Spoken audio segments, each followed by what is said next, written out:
Você vai me obedecer agora e todas as noites seguintes. Não importa o que você pense, o que você sinta ou o que você queira. Você é minha propriedade a partir deste momento.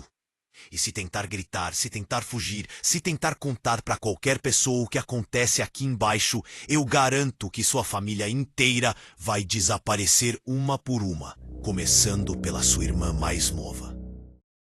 O rei Aldemar de Ravenshield não piscava enquanto falava essas palavras, os olhos dele fixos na jovem Helena como se ela fosse um objeto que ele acabou de comprar no mercado, não uma pessoa com sentimentos, não uma alma com sonhos. Helena conseguia sentir o cheiro de vinho e carne podre no hálito dele.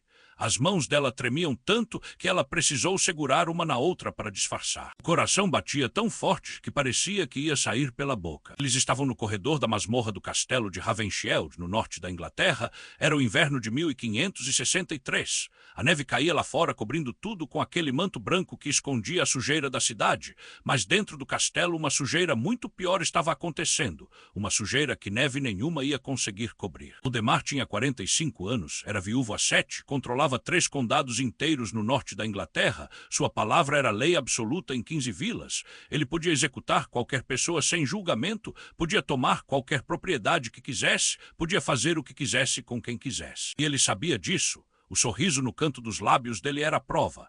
Helena tinha apenas 23 anos, era filha de um ferreiro que tinha morrido 2 anos antes, deixando dívidas enormes. Ela tinha vindo trabalhar no castelo como costureira para sustentar a mãe doente e a irmã de 15 anos. Tinha sido contratada há apenas 3 semanas. 3 semanas que mudaram sua vida para sempre, mas não do jeito que ela tinha sonhado. Ela pensava na mãe em casa, como ela ia chorar se soubesse. Pensava na irmã tão nova, tão inocente, sem saber os perigos que existiam no mundo. Helena tinha vindo para o castelo cheia de esperança, achando que finalmente ia conseguir pagar as dívidas da família, achando que ia ter uma vida melhor.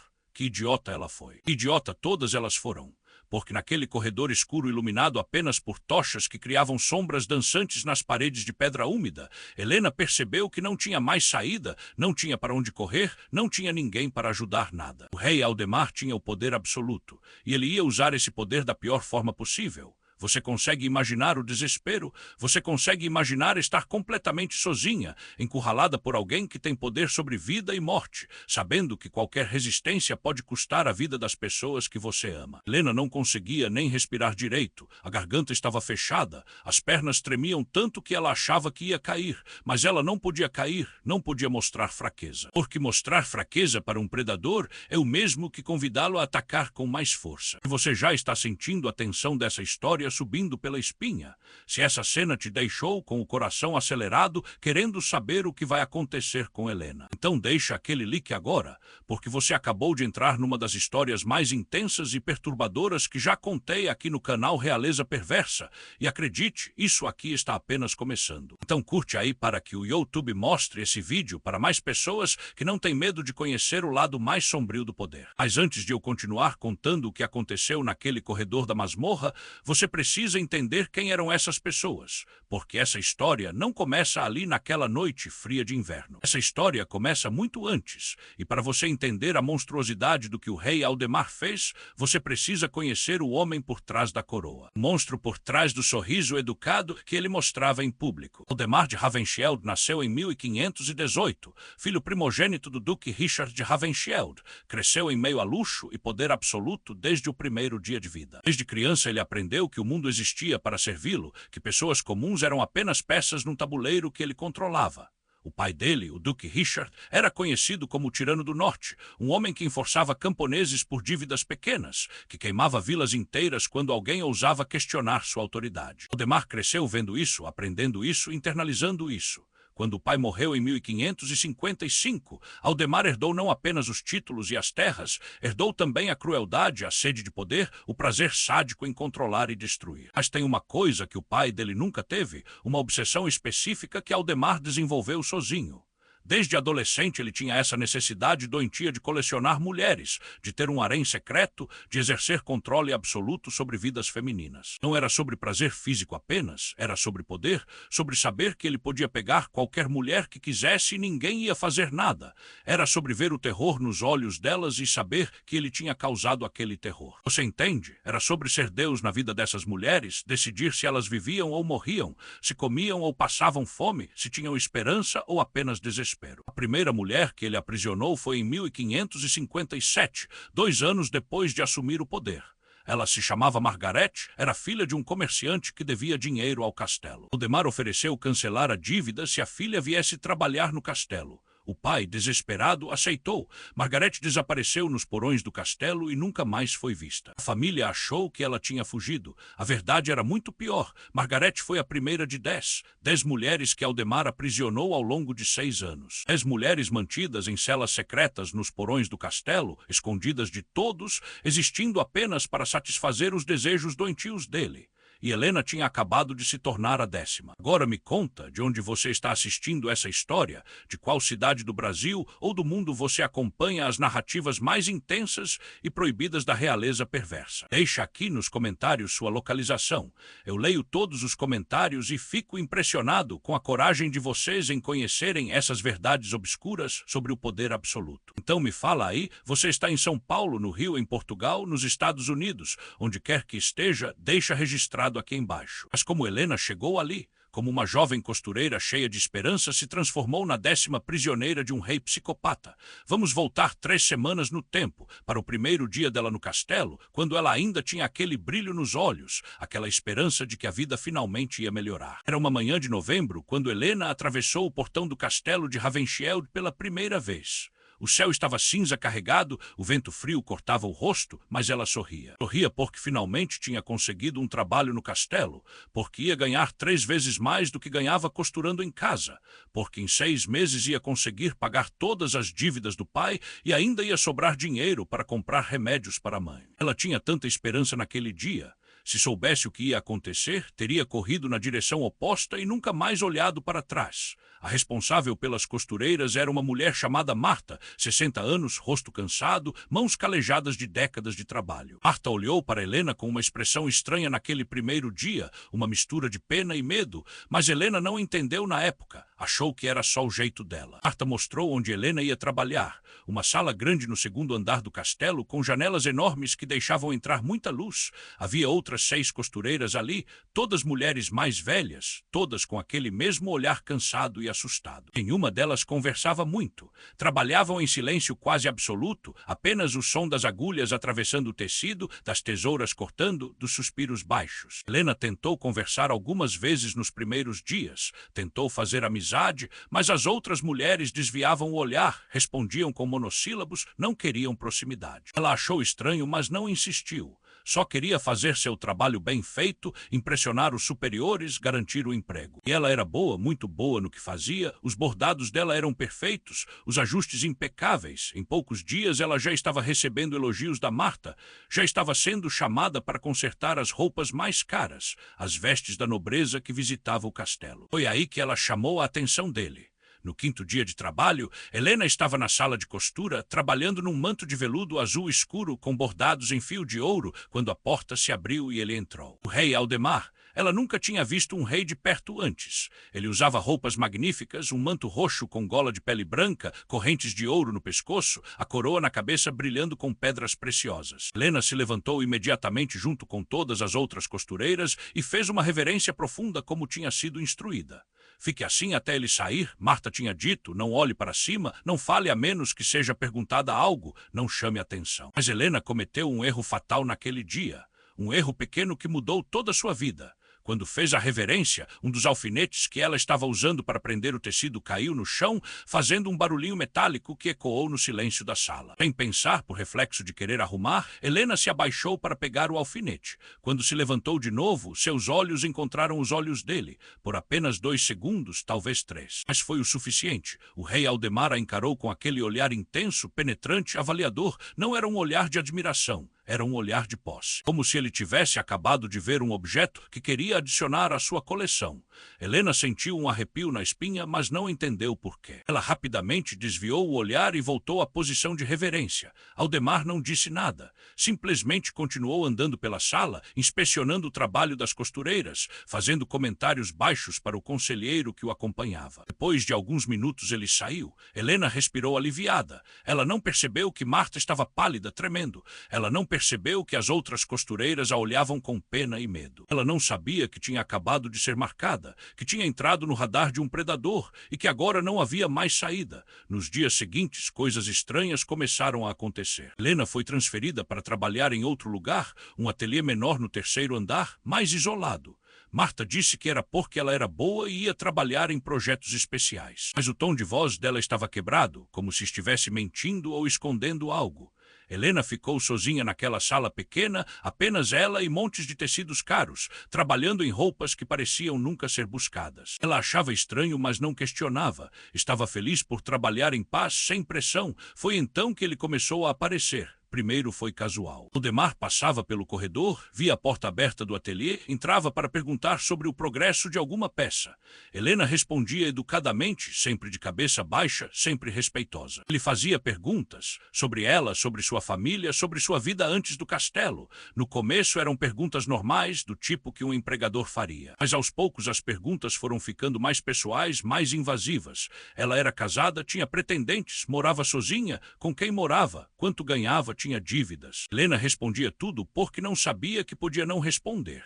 Não sabia que estava sendo estudada, analisada, que ele estava mapeando sua vida para encontrar os pontos fracos, as vulnerabilidades, as alavancas que ele podia usar para controlá-la. E ele encontrou as dívidas do pai, a mãe doente, a irmã jovem e vulnerável. Perfeito, ele tinha tudo o que precisava. Na segunda semana, as visitas dele se tornaram diárias. Ele começou a ficar mais tempo. Sentava numa cadeira enquanto ela trabalhava. Observava. Os olhos dele percorriam o corpo dela de um jeito que fazia Helena se sentir suja, exposta, mesmo estando completamente vestida. Ela começou a ter medo. Começou a querer sair dali e voltar para a sala grande com as outras costureiras, mas quando perguntou para Marta se podia voltar, Marta ficou ainda mais pálida e disse que não, que as ordens eram para ela ficar ali, que ela não podia questionar ordens do rei. Foi aí que Helena começou a entender que estava em perigo, mas já era tarde demais. Na terceira semana, Aldemar fez a primeira investida direta. Helena estava ajustando um vestido quando ele se aproximou por trás, tão perto que ela conseguia sentir a respiração dele no pescoço dela. Você é muito bonita, Helena, ele sussurrou com aquela voz baixa e controlada. Muito talentosa também. Eu tenho planos especiais para você. Vou te promover. Você vai trabalhar exclusivamente para mim. Vai ter privilégios que as outras nunca vão ter. Mas precisa ser leal, completamente leal. Entende o que estou dizendo? As mãos dele tocaram os ombros dela. Helena congelou, não conseguia se mover, não conseguia falar. O terror tinha tomado conta de cada célula do corpo dela. Aldemar continuou. Você tem uma família linda? Não tem sua mãe, sua irmã. Seria uma pena se algo acontecesse com elas. O mundo é perigoso, sabe? Acidentes acontecem, doenças se espalham, dívidas se acumulam. Mas eu posso proteger sua família. Posso garantir que elas fiquem seguras, saudáveis, confortáveis. Tudo o que você precisa fazer é me obedecer em tudo, sem questionar, sem resistir. Você entende? Helena entendeu perfeitamente. Ela estava sendo chantageada, ameaçada, aprisionada, não com correntes de ferro, mas com algo muito pior, com amor, com o medo de perder as pessoas que ela amava. Como você luta contra isso? Como você diz não quando dizer não significa condenar sua mãe e sua irmã à miséria, à doença, talvez até à morte? Você não luta.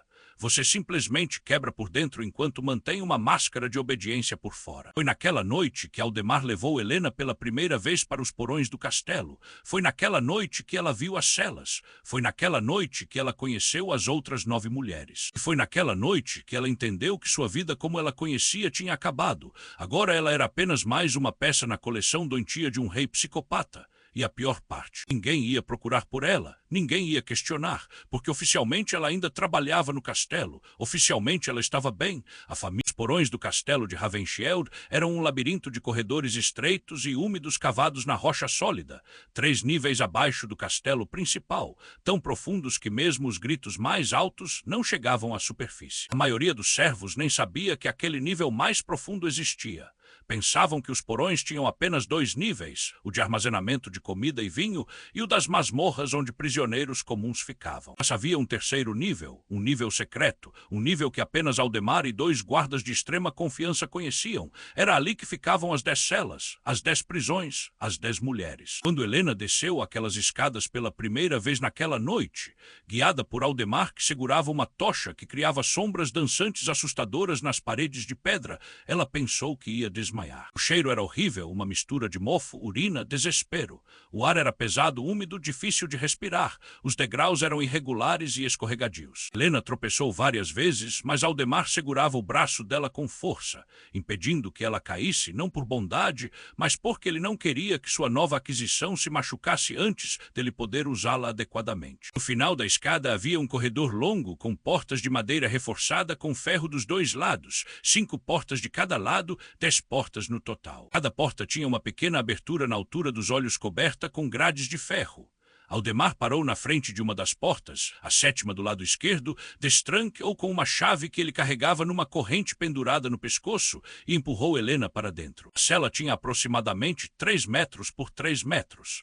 As paredes eram de pedra nua e úmida, com manchas escuras que Helena preferiu não pensar de onde tinham vindo. No chão havia palha velha e mal cheirosa. Num canto havia um balde de madeira, o banheiro. No outro canto havia um colchão fino jogado no chão com um cobertor sujo. E era isso, nada mais. Nenhuma janela, nenhuma luz além da que vinha do corredor quando a porta estava aberta, nenhum conforto, nenhuma dignidade. Esta é sua nova casa, Aldemar disse com aquele sorriso cruel. Você vai ficar aqui quando eu não precisar de você. Vai receber comida uma vez por dia, água quando eu achar que você merece. E se comportar bem, se me obedecer em tudo sem resistência, eu garanto que sua família lá fora vai continuar segura e feliz. Mas se você tentar escapar, se você tentar gritar, se você causar qualquer problema, eu pessoalmente vou até sua casa e vou fazer sua irmã tomar o seu lugar aqui. Acredite em mim, Helena, eu vou fazer com ela coisas piores do que vou fazer com você. Você entendeu? Helena não conseguia falar. As lágrimas escorriam pelo rosto dela sem controle. Ela apenas assentiu com a cabeça.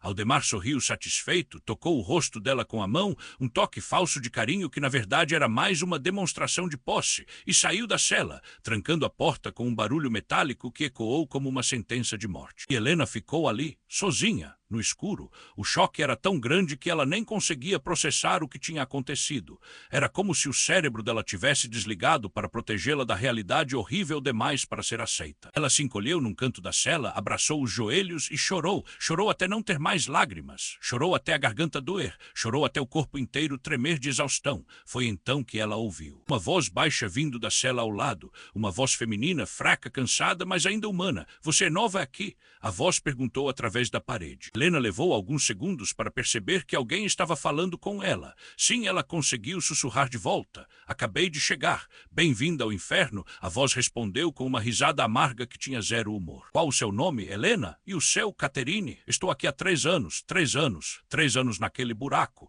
Helena não conseguia imaginar sobreviver 3 dias, quanto mais 3 anos. Como você aguenta? Helena perguntou. Você não aguenta, Caterine respondeu. Você apenas existe. Deixa de ser humana e vira um fantasma. É a única forma. As outras também estão aqui. Helena perguntou. Quantas outras? 8, Caterine disse. Éramos 9, mas Sara morreu mês passado. Ele deixou ela morrer de febre, não chamou o médico, não deu remédio, apenas esperou. Quando ela morreu, ele jogou o corpo num buraco em algum lugar e nunca mais falou sobre ela. Agora você é a 10ª, o número favorito dele. 10 mulheres. Como os 10 mandamentos, ele sempre diz. Ele acha que é engraçado. Helena sentiu o estômago revirar. Sara tinha morrido ali. Tinha morrido sozinha, doente, abandonada como um animal. Ninguém sabia, ninguém procurou, ninguém chorou. Ela simplesmente deixou de existir e o mundo continuou girando como se nada tivesse acontecido. As outras mulheres, Helena perguntou tentando focar em algo, qualquer coisa, para não entrar em pânico total, como elas estão. Sobrevivendo, Caterine disse.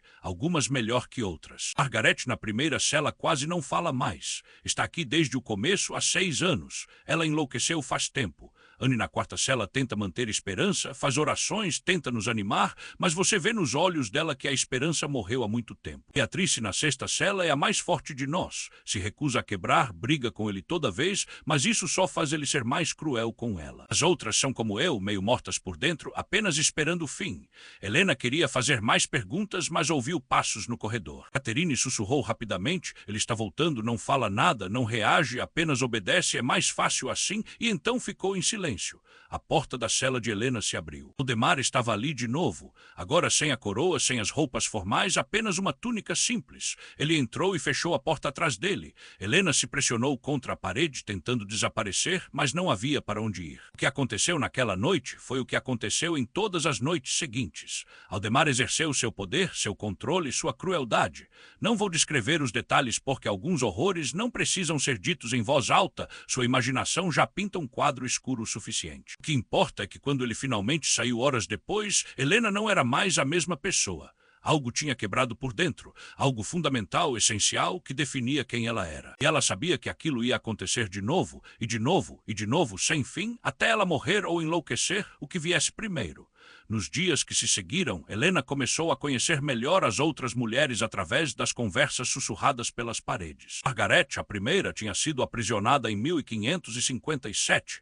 Estava ali há 6 anos, tinha completamente perdido o juízo, passava os dias cantando músicas infantis e rindo sozinha. Beatrice tinha sido capturada há 4 anos, era filha de um nobre menor que tinha caído em desgraça. Ela era a única que ainda lutava, que ainda cuspia na cara dele, que ainda tinha fogo nos olhos, mas o preço que ela pagava por essa resistência era alto. Aldemar era particularmente cruel com ela, a punia com fome, com frio, com isolamento ainda maior. Anne tinha sido pega há 3 anos e meio. Era uma camponesa que tinha vindo ao castelo vender ovos. Aldemar a viu e decidiu que a queria, mandou guardas pegarem ela e nunca mais foi vista. A família dela achou que ela tinha fugido com algum amante.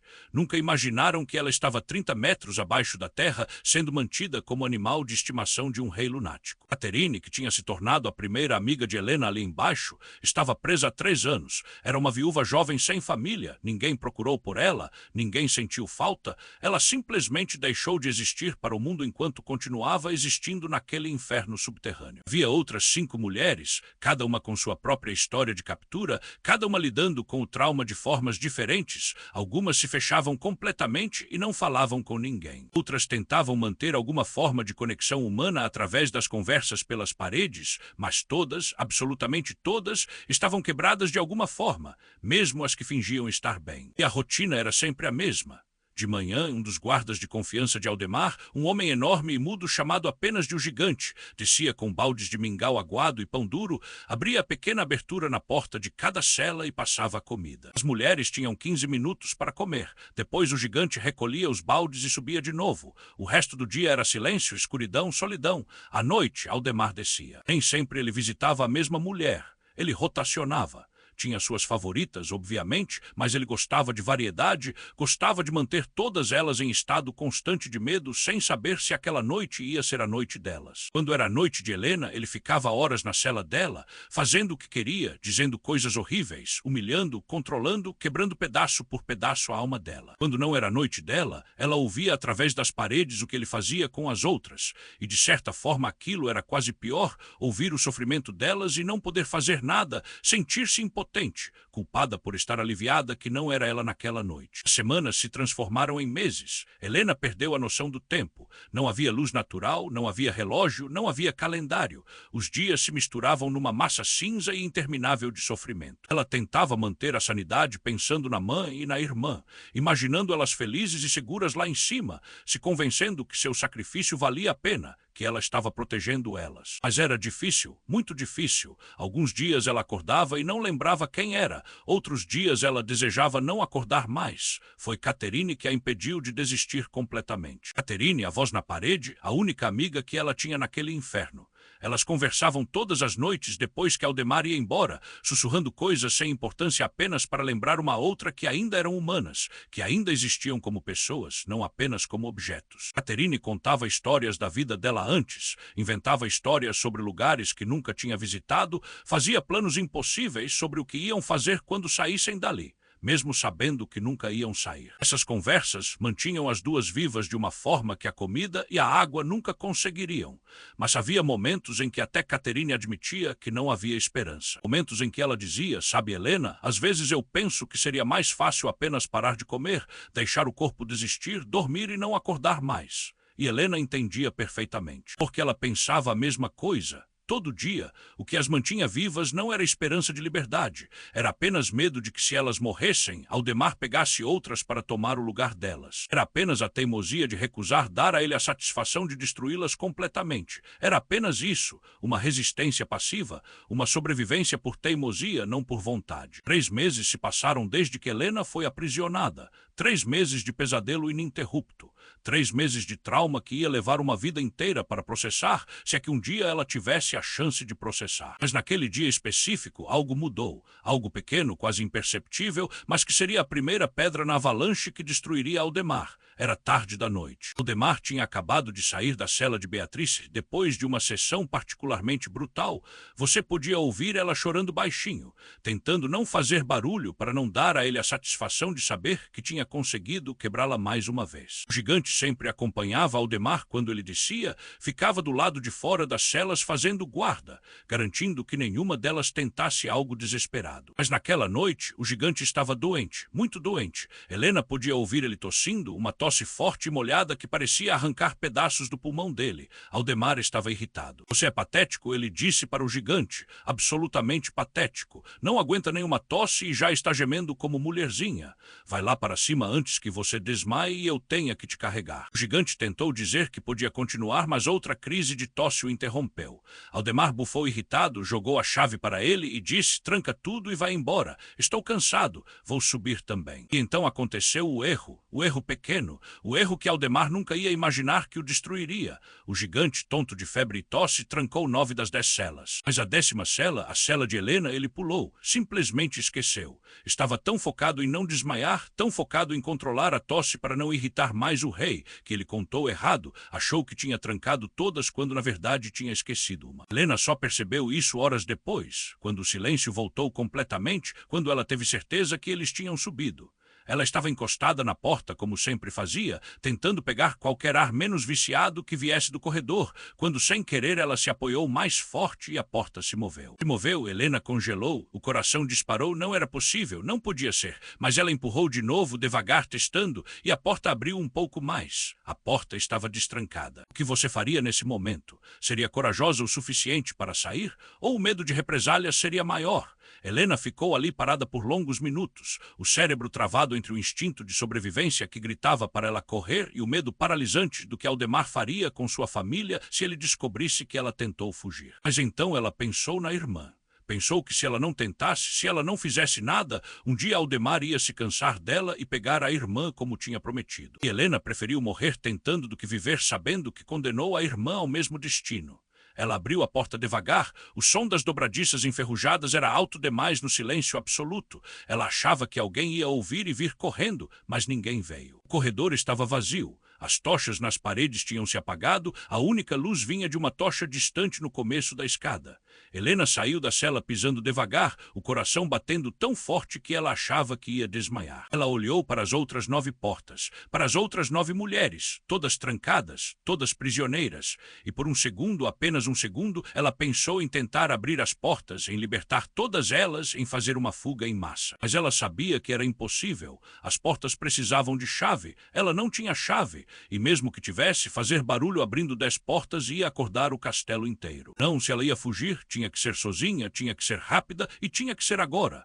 Helena sussurrou o mais baixo possível para a cela ao lado, a cela de Catherine. Catherine, minha porta está aberta, vou tentar fugir.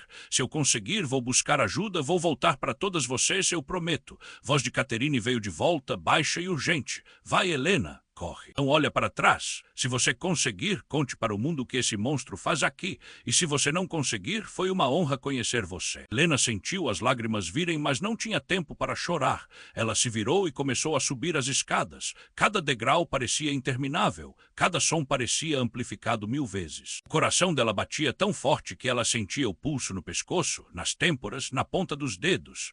As pernas tremiam tanto que ela tropeçou 2 vezes, quase caindo, mas conseguiu se segurar furar na parede úmida e continuar. Subiu o primeiro lance de escadas, chegou ao segundo nível de porões, o nível das masmorras normais onde prisioneiros comuns ficavam. Havia guardas ali. 2 guardas sentados numa mesa jogando dados à luz de uma vela.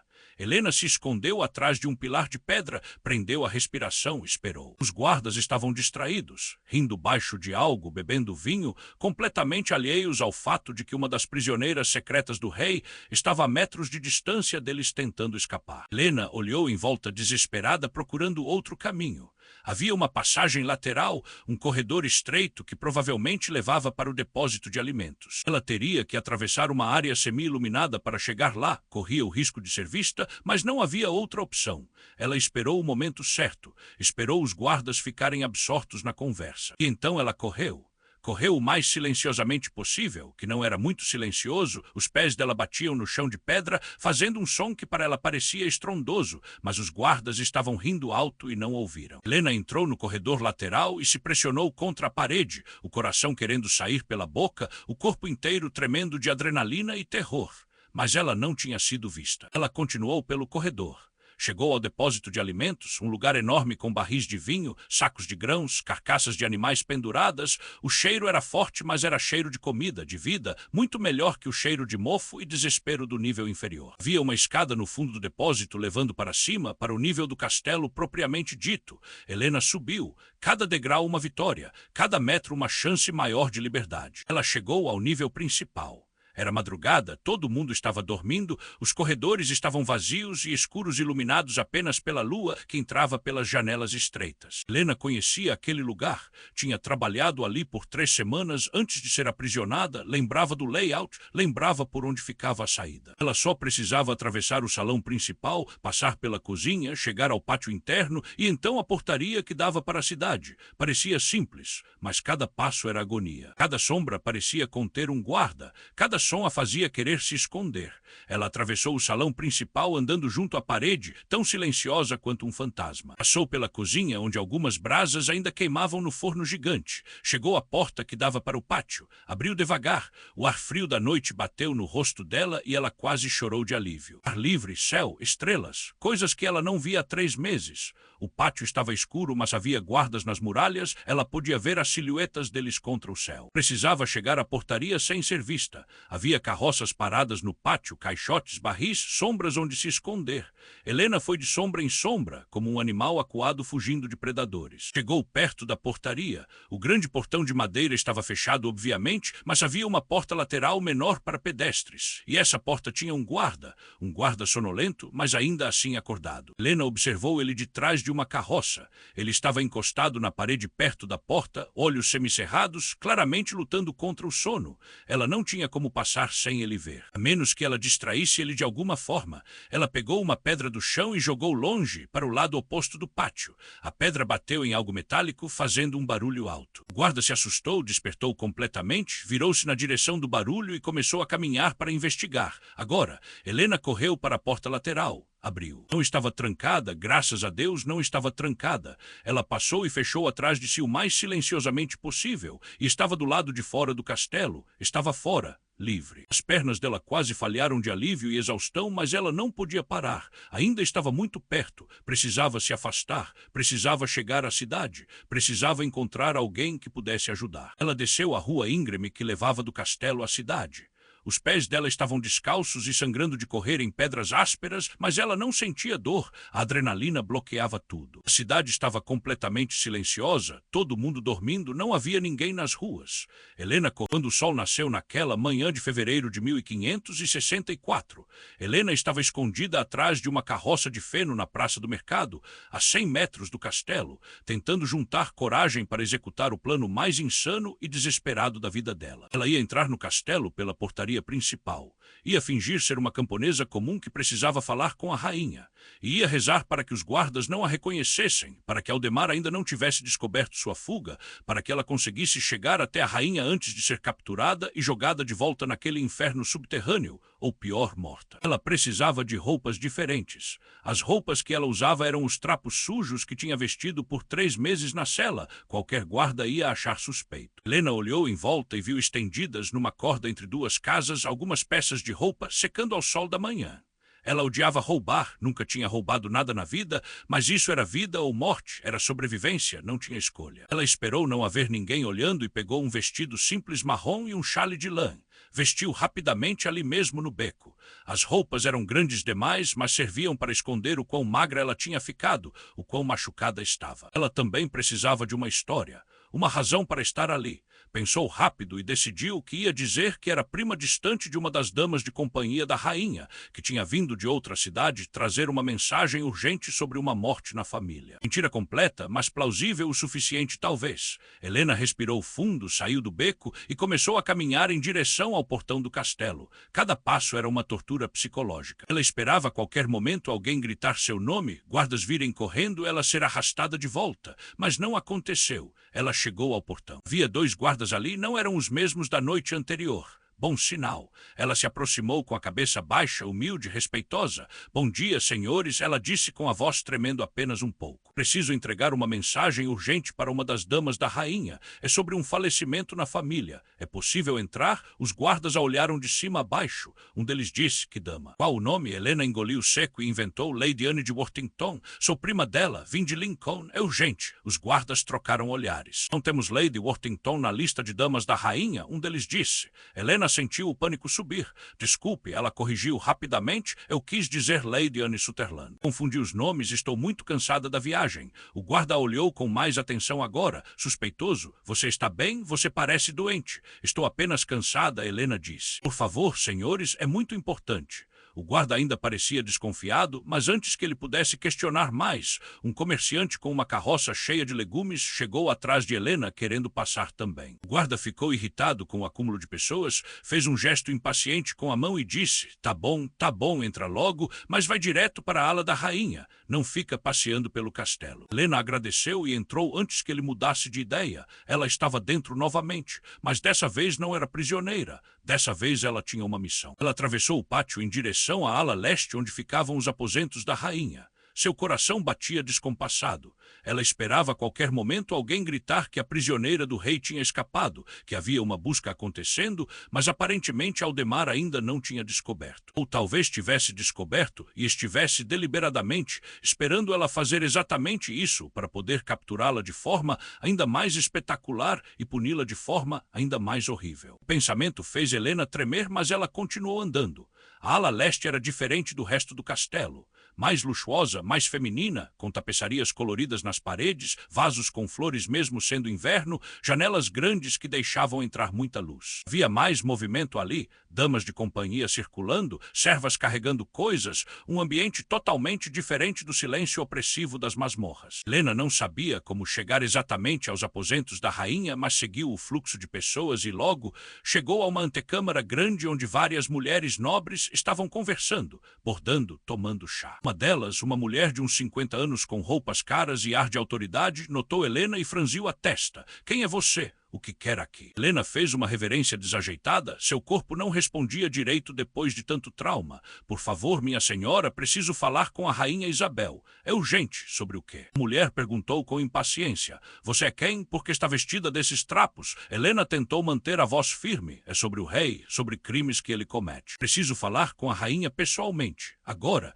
o silêncio que caiu na sala foi absoluto. Todas as mulheres pararam o que estavam fazendo e olharam para Helena. A mulher mais velha se aproximou, os olhos estreitados. Cuidado com o que diz, garota. Acusar o rei de crimes é traição. Pode te custar a vida. Eu sei, Helena disse, e as lágrimas começaram a cair sem ela conseguir controlar. Eu sei, mas preciso falar. Preciso contar o que ele faz. Preciso salvar as outras, por favor. Por favor, me deixem falar com a rainha. A mulher estudou Helena por longos segundos. Havia algo no desespero genuíno dela, na sinceridade crua da súplica, que fez a mulher hesitar. Ela se virou para uma das jovens damas e disse, vá buscar a rainha. Diga que há uma situação delicada que requer atenção imediata dela. A jovem correu para dentro dos aposentos internos. Os minutos seguintes foram os mais longos da vida de Helena. Ela ficou ali de pé, tremendo, cercada de mulheres nobres que a olhavam com uma mistura de curiosidade, pena e desconfiança. E então ela apareceu. Rainha Isabel de Ravenshield. Ela tinha 38 anos, era alta, elegante, usava um vestido azul escuro com bordados em prata, o cabelo castanho preso em tranças elaboradas, uma pequena coroa de ouro na cabeça. O rosto dela era bonito, mas cansado, com aquela expressão de quem carrega muitos segredos e muitas tristezas. Ela olhou para Helena com olhos castanhos inteligentes e perguntou com voz clara: o que é isso sobre meu marido cometer crimes? Helena sentiu as pernas quase falharem, mas se forçou a ficar de pé. Majestade, ela disse, a voz saindo rouca e quebrada, meu nome é Helena. Fui aprisionada pelo rei nos porões secretos do castelo por 3 meses. Há outras 9 mulheres ainda lá. Ele nos mantém como escravas, como propriedade, e ninguém sabe, ninguém procura, ninguém ajuda. Eu escapei ontem à noite e vim até a senhora porque a senhora é a única pessoa no reino com poder suficiente para pará-lo. O silêncio que seguiu foi ainda mais profundo que o anterior. Isabel ficou pálida, muito pálida. As outras mulheres na sala começaram a sussurrar entre si, chocadas e incrédulas. Isabel levantou a mão e todas se calaram imediatamente. Ela se aproximou de Helena, olhou bem nos olhos dela, procurando mentira, procurando loucura, mas encontrando apenas verdade e trauma. Porões secretos, Isabel repetiu baixinho. 9 mulheres, Helena assentiu. 10 comigo, uma morreu mês passado. Sara, ele deixou ela morrer de febre. Por favor, majestade, precisa acreditar em mim. Precisa ajudar as outras antes que seja tarde demais. Isabel fechou os olhos por um momento, respirou fundo, e quando abriu os olhos de novo havia algo diferente neles. Uma dureza, uma determinação, uma raiva fria e calculada. Ela se virou para a mulher mais velha que tinha questionado Helena antes e disse: Lady Margaret, mande chamar o capitão da guarda real imediatamente. São os guardas do meu marido, os meus guardas, os que respondem diretamente a mim, e mande chamar também o bispo William e o Lord Chancelor, agora. Lady Margaret, percebendo a gravidade, correu para cumprir as ordens. Isabel se virou de volta para Helena. Sente-se, ela ordenou gentilmente, apontando para uma cadeira. Você está tremendo. Quando foi a última vez que comeu? Helena tentou lembrar. O mingau aguado de ontem de manhã, mais de 24 horas atrás. Não lembro, ela admitiu. Isabel fez um gesto e imediatamente servas apareceram com pão, queijo, vinho, frutas.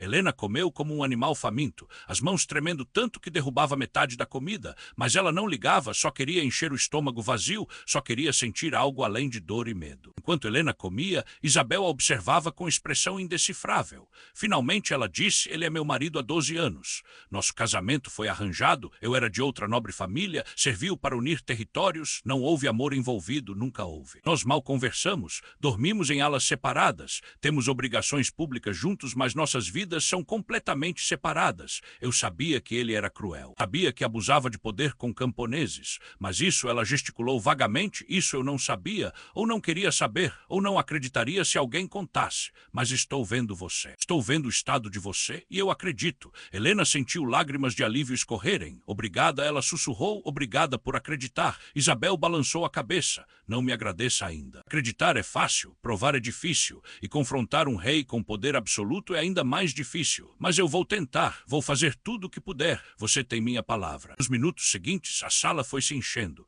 Chegou o capitão Thomas da Guarda Real, um homem de 40 anos, leal à rainha, não ao rei.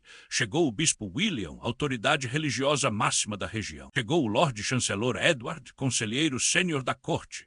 Isabel os reuniu numa sala privada junto com Helena e contou o que tinha ouvido. As reações foram de choque, descrença, horror. O Lord Chancelor foi o primeiro a falar. Majestade, com todo respeito, essa é uma acusação extremamente grave contra o rei. Se não for verdade, essa mulher pode ser executada por traição. Se for verdade, ainda assim será extremamente difícil agir contra ele. Ele tem poder, exército, apoio dos nobres. Precisamos de provas, provas irrefutáveis. Isabel se virou para Helena. Você consegue nos guiar até essas celas? Consegue mostrar onde elas estão? Helena assentiu. Consigo. Desci e subi ontem, lembro do caminho. O capitão Thomas falou. Se for verdade, e eu acredito que seja olhando para o estado dessa mulher, então temos que agir rápido antes que o rei descubra que ela escapou e mova as outras prisioneiras ou as elimine para destruir evidências. Precisamos ir agora? Isabel concordou. Capitão, reúna 20 dos seus melhores homens, os mais leais, os mais confiáveis. Nada de guardas que respondem ao rei. Vamos descer nesses porões e vamos ver por nós mesmos. E se encontrarmos o que essa mulher diz que vamos encontrar, então que Deus tenha misericórdia da alma de Aldemar, porque eu não vou ter. A operação foi montada rapidamente. 20 guardas leais à rainha se reuniram discretamente. Helena os guiou pela rota que tinha usado para escapar, pelo depósito de alimentos, pelas masmorras do segundo nível, onde os guardas comuns foram rapidamente dominados e amarrados antes que pudessem dar alarme, e finalmente desceram para o terceiro nível. O nível secreto, o nível que oficialmente não existia. Quando chegaram ao corredor com as 10 portas de ferro, o cheiro atingiu todos eles como um soco. O cheiro de mofo, urina, desespero humano. Os guardas ficaram pálidos. O bispo fez o sinal da cruz. O capitão Thomas amaldiçoou baixinho. E a rainha Isabel fechou os olhos por um momento como se estivesse se preparando mentalmente para o que estava prestes a ver. Helena apontou para a primeira porta. Margaret está aí. Está há 6 anos. Perdeu a sanidade. O capitão destravou a porta com um machado, quebrando a fechadura. A porta se abriu. E ali, encolhida num canto, estava uma mulher esquelética com cabelo branco sujo e emaranhado, balançando para frente e para trás, cantando uma música infantil com voz quebrada. Quando viu as pessoas na porta, ela gritou e se pressionou ainda mais contra a parede, aterrorizada. Uma das damas de companhia da rainha, que tinha insistido em vir junto, começou a chorar. O bispo ficou sem palavras. Isabel manteve a compostura, mas você podia ver a fúria absoluta crescendo no rosto dela. Abram todas as portas, ela ordenou com voz gelada. Quero ver todas elas. Quero contar, quero evidências de cada crime que meu marido cometeu. Porta após porta foi aberta. Mulher após mulher foi encontrada. Beatrice, ainda com fogo nos olhos mesmo depois de 4 anos, saiu da cela com dificuldade, mas com a cabeça erguida e disse: eu sabia que um dia alguém ia descobrir. Eu sabia, ele vai pagar. Ania, que ainda rezava, caiu de joelhos e agradeceu a Deus entre lágrimas. Caterine, a amiga de Helena, abraçou ela tão forte que quase as derrubou no chão, as duas chorando de alívio e trauma e esperança finalmente realizada. No total, contando com Helena, que já estava livre, foram encontradas 9 mulheres vivas. A cela de Sara, a que tinha morrido, estava vazia, mas ainda havia restos de palha manchada com o que claramente era sangue seco e outros fluidos. Havia evidência, havia provas, havia testemunhas. Não era apenas a palavra de Helena contra a palavra do rei, eram 10 palavras, eram 10 vidas destruídas. Era um crime tão monstruoso que mesmo os nobres mais leais a Aldemar não conseguiriam defender.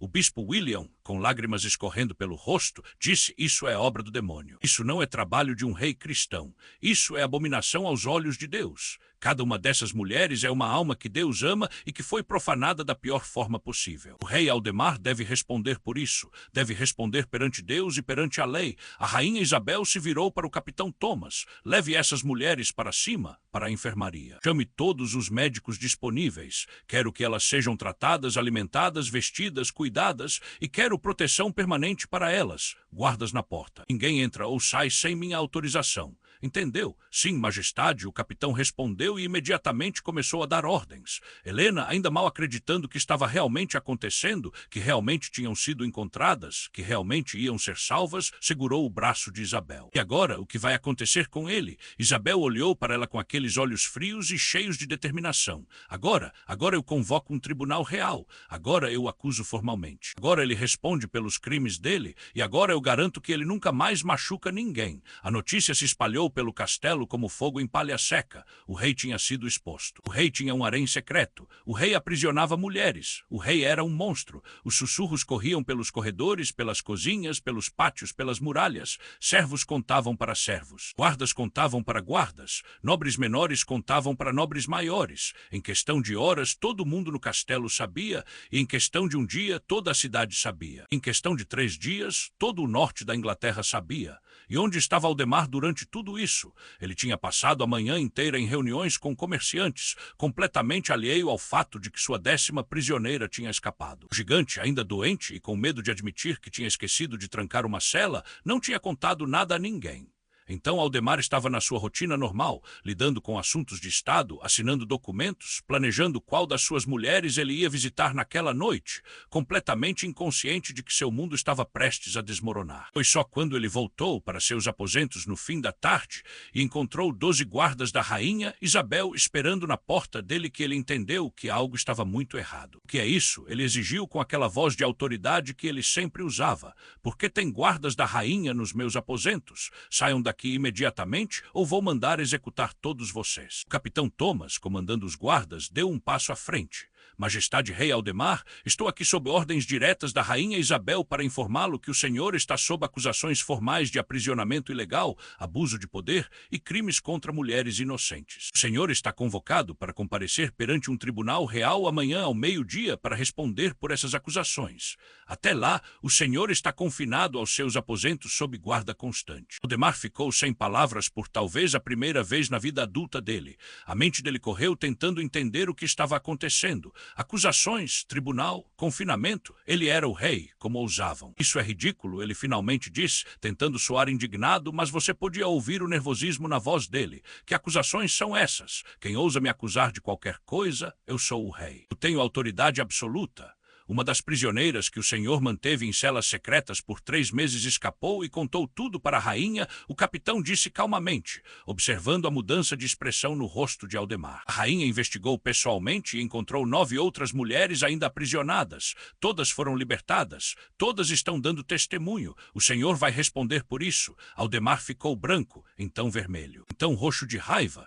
Ele avançou para o capitão, mas os guardas imediatamente bloquearam, lanças apontadas. Aldemar parou, respirando pesado, a mente dele claramente tentando encontrar uma saída, uma explicação, uma defesa, qualquer coisa. Essas mulheres são mentirosas, ele finalmente disse. São criminosas que eu estava mantendo presas por crimes que cometeram. É responsabilidade minha como rei prender criminosos. Não há nada ilegal nisso. 9 mulheres inocentes mantidas em celas sem julgamento, sem registro, sem conhecimento de ninguém por anos. O capitão respondeu, uma delas morta de doença por negligência. Isso não é justiça, isso é crueldade, e o senhor sabe disso. Todo mundo sabe agora. Aldemar percebeu que não tinha mais saída, percebeu que tinha sido pego. E então aquela máscara de civilidade que ele sempre usava em público começou a rachar e cair, revelando o monstro que sempre esteve embaixo. Elas são minhas, ele disse baixo, perigoso. Eu posso fazer o que quiser com elas. Eu sou o rei, eu sou a lei. Tudo neste reino me pertence, incluindo elas. Não é crime tomar o que já é meu. Os guardas trocaram olhares chocados.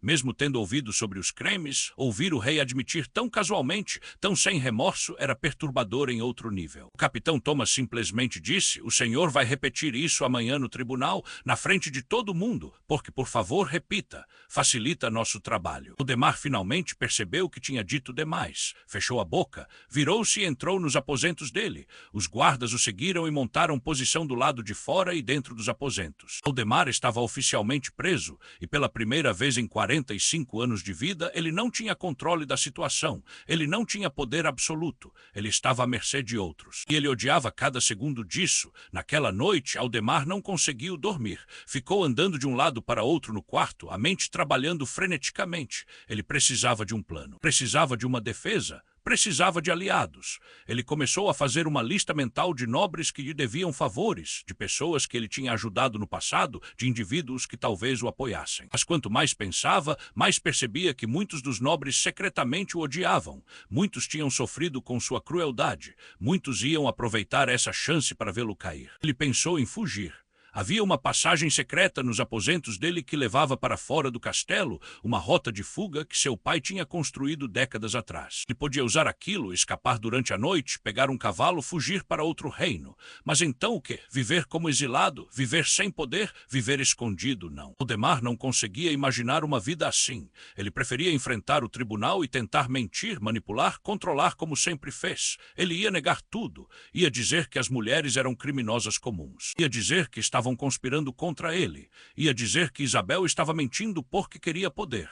Ia usar toda a sua habilidade de retórica, toda a sua experiência de manipulação para virar a situação. Tinha funcionado tantas vezes no passado. Por que não funcionaria agora? Mas no fundo, numa parte pequena da mente dele que ele não queria ouvir, ele sabia.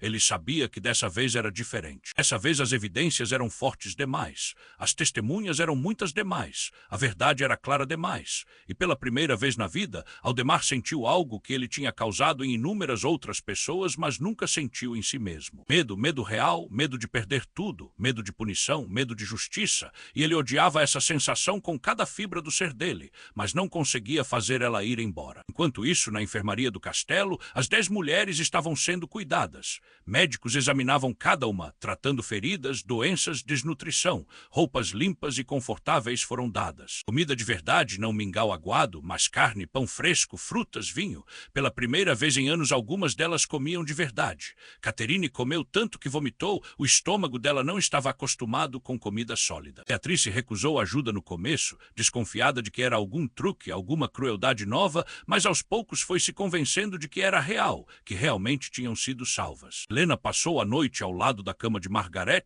a primeira prisioneira, a que estava há 6 anos, a que tinha enlouquecido. Margaret não reconhecia onde estava. Não entendia que tinha sido salva. Continuava cantando aquelas músicas infantis, rindo sozinha, falando com pessoas que não existiam. Os médicos disseram que talvez ela nunca se recuperasse completamente. O trauma tinha sido profundo demais, tinha durado tempo demais. O cérebro dela tinha quebrado de uma forma que talvez nunca fosse consertada, e ouvir isso partiu o coração de Helena. Partiu o coração de todas elas, porque Margaret era o que todas elas teriam se tornado eventualmente se não tivessem sido salvas. Um aviso do que o tempo e o trauma fazem com uma pessoa. A rainha Isabel visitou a enfermaria naquela noite, sentou com cada uma das mulheres, ouviu as histórias delas, chorou com elas, pediu desculpas em nome do reino por ter falhado em protegê-las. Prometeu que justiça seria feita, que Aldemar ia pagar, que elas teriam vingança, e mais importante, que elas teriam ajuda para reconstruir as vidas delas, que teriam dinheiro, propriedades, o que precisassem para recomeçar. Quando Isabel chegou em Helena, ela segurou as mãos dela e disse: "Você foi incrivelmente corajosa. Você salvou 9 vidas além da sua. Você expôs um monstro. Você mudou o curso da história." Nunca esqueça isso. Helena, com lágrimas escorrendo, respondeu: "Eu só fiz o que precisava ser feito. Qualquer uma de nós teria feito o mesmo." Isabel balançou a cabeça. "Não, a maioria das pessoas não teria. A maioria teria ficado em silêncio por medo, mas você não ficou e por isso você é heroína. Heroína." A palavra ecoou na mente de Helena. Ela não se sentia heroína. Se sentia quebrada, traumatizada, assustada. Mas talvez ser heroína não significava não ter medo. Talvez significava agir apesar do medo. Talvez significava fazer a coisa certa mesmo quando era terrivelmente difícil e perigoso. Se era isso, então talvez ela fosse heroína mesmo. E talvez todas aquelas mulheres eram, porque todas elas sobreviveram, todas elas aguentaram, todas elas se recusaram a desistir completamente. E agora todas elas iam testemunhar, todas elas iam contar suas histórias, e todas elas iam assistir Aldemar pagar pelos crimes dele. O tribunal real foi marcado para o meio-dia do dia seguinte no grande salão do castelo. Convites foram enviados para todos os nobres da região. A presença era obrigatória, seria um julgamento público, aberto, transparente, nada de segredos, nada de coberturas. A verdade ia ser exposta para todo mundo ver, e Aldemar ia ter que enfrentar as consequências.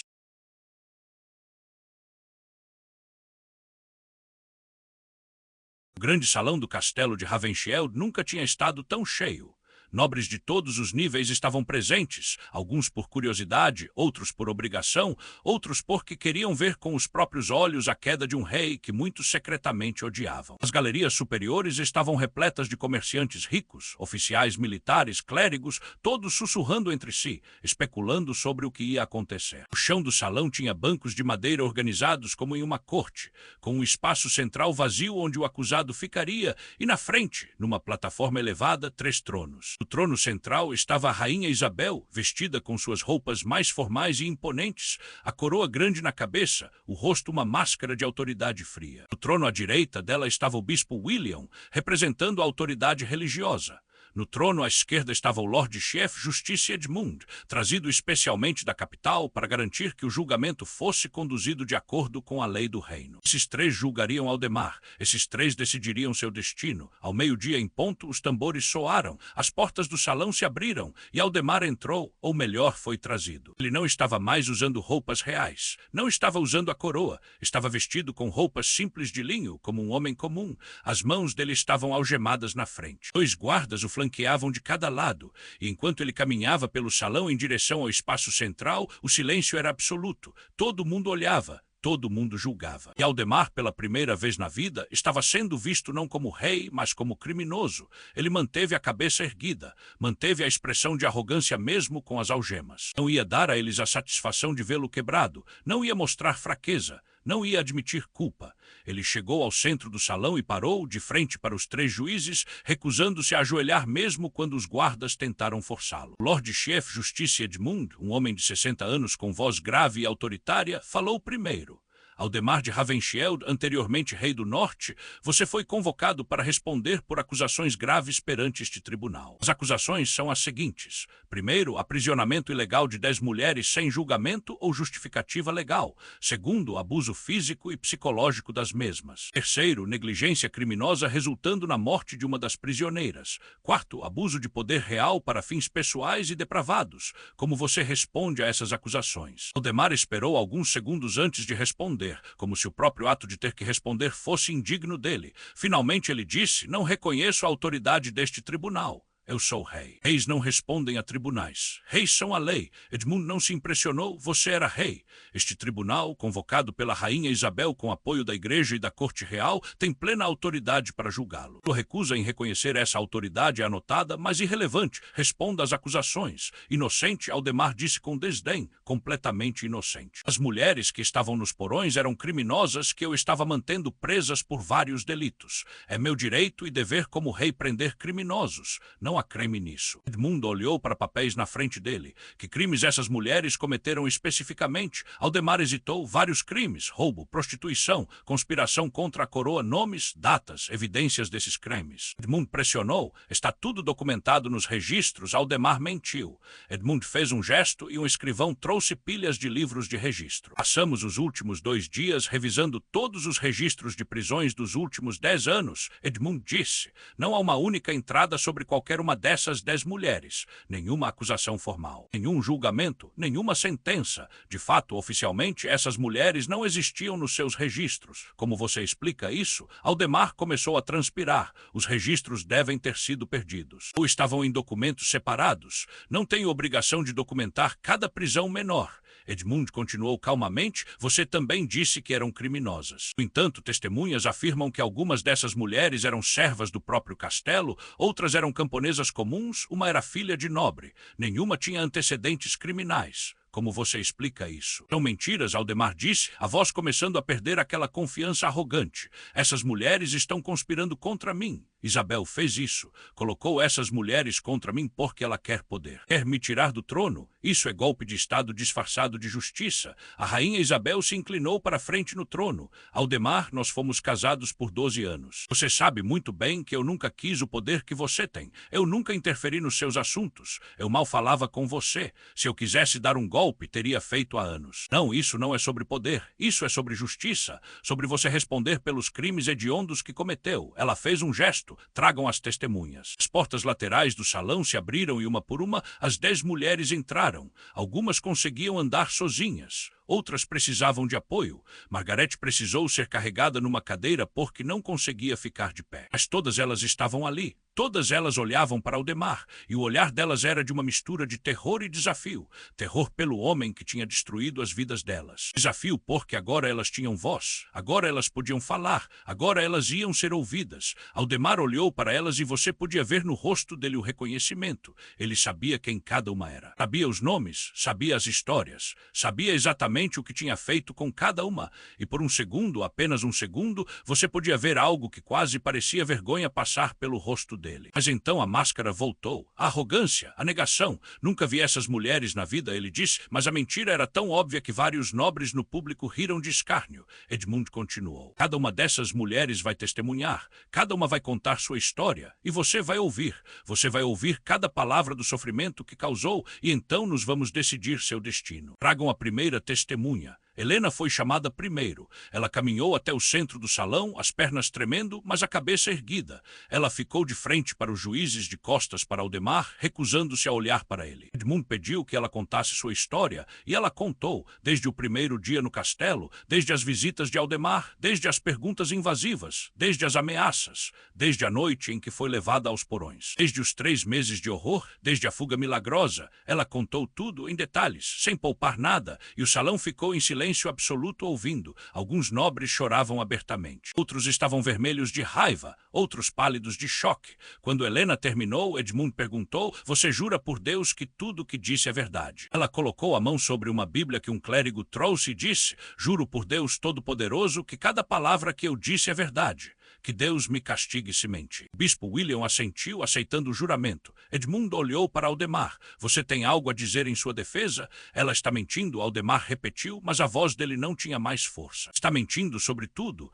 Tragam a próxima testemunha." Edmund ordenou. Caterine testemunhou, depois Anne, depois Beatrice, depois cada uma das outras mulheres. Uma por uma elas contaram histórias quase idênticas. Captura, aprisionamento, abuso, controle, terror, e cada história adicionava mais peso, mais evidência, mais verdade irrefutável. Quando Beatrice estava testemunhando, ela de repente se virou e olhou diretamente para Aldemar. "Você", ela disse com voz cheia de ódio, "você tentou me quebrar por 4 anos, tentou destruir minha alma, mas eu ainda estou aqui, eu sobrevivi, e agora eu vou assistir você cair. E eu vou rir porque justiça finalmente chegou." Aldemar não disse nada, simplesmente olhou para o chão, e pela primeira vez as pessoas no salão perceberam que ele sabia que tinha perdido, que não havia mais defesa, que não havia mais mentiras que funcionassem, que a verdade tinha vindo à tona e era impossível de esconder, e então aconteceu algo que ninguém esperava. Margaret, a mulher que tinha enlouquecido, a primeira prisioneira, a que estava há 6 anos, começou a cantar.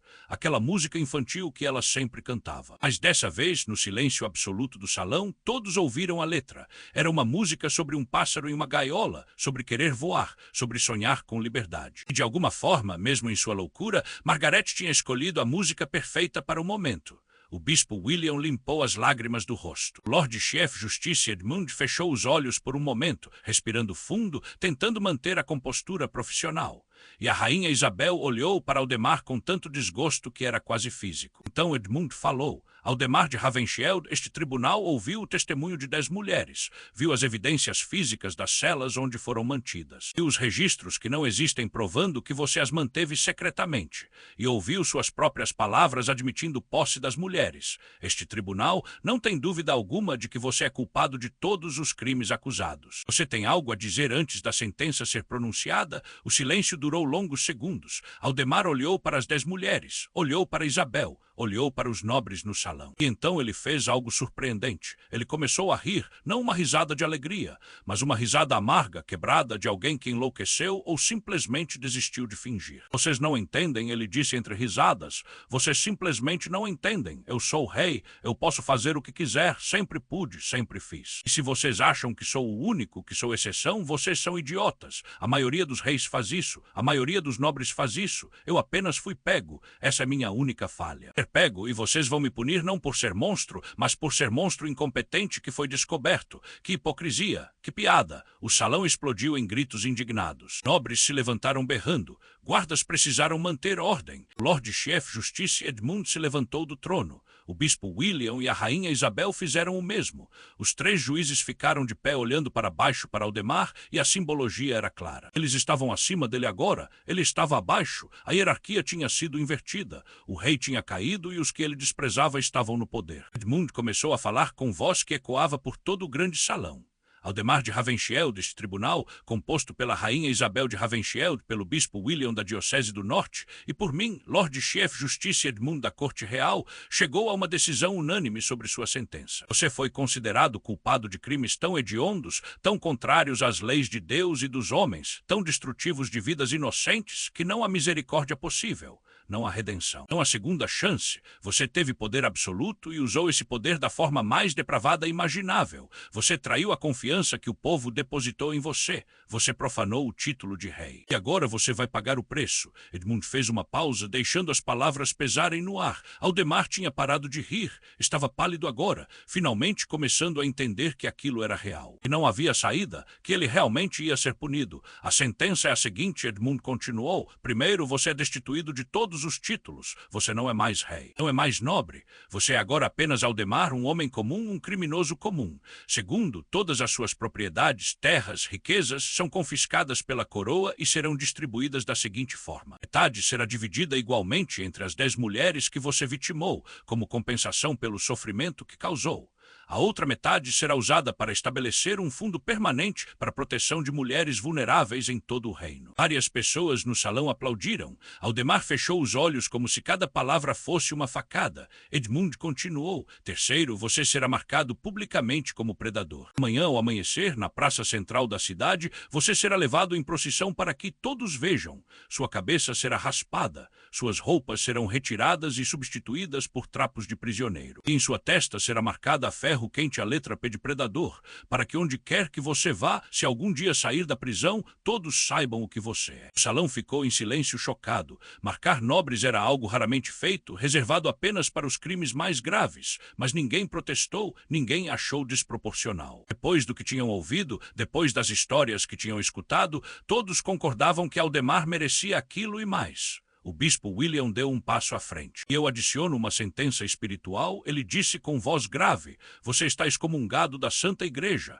Sua alma está condenada a menos que você se arrependa verdadeiramente de seus pecados. Nenhum padre deve lhe dar sacramentos. Nenhuma igreja deve lhe dar abrigo. Você está separado de Deus até o dia do seu julgamento final. Aldemar abriu os olhos. Havia lágrimas neles agora. Não lágrimas de arrependimento, lágrimas de raiva impotente, lágrimas de um homem que tinha tido tudo e perdeu tudo, lágrimas de humilhação. Ele tentou falar, mas nenhum som saiu. A garganta estava fechada. O orgulho estava destruído. A arrogância tinha virado pó. E, finalmente, a rainha Isabel falou. Sua voz era fria como gelo de inverno. Seu destino final é prisão perpétua. Você será levado para a Torre de Blackstone, a prisão mais isolada e severa do reino, e lá você ficará até o dia da sua morte natural. Você viverá em uma cela de pedra de 2 metros por 2 metros. Receberá comida suficiente para sobreviver, mas nada mais. Não terá luxos, não terá confortos, não terá visitantes. Você viverá o resto dos seus dias exatamente da forma que você forçou aquelas mulheres a viverem,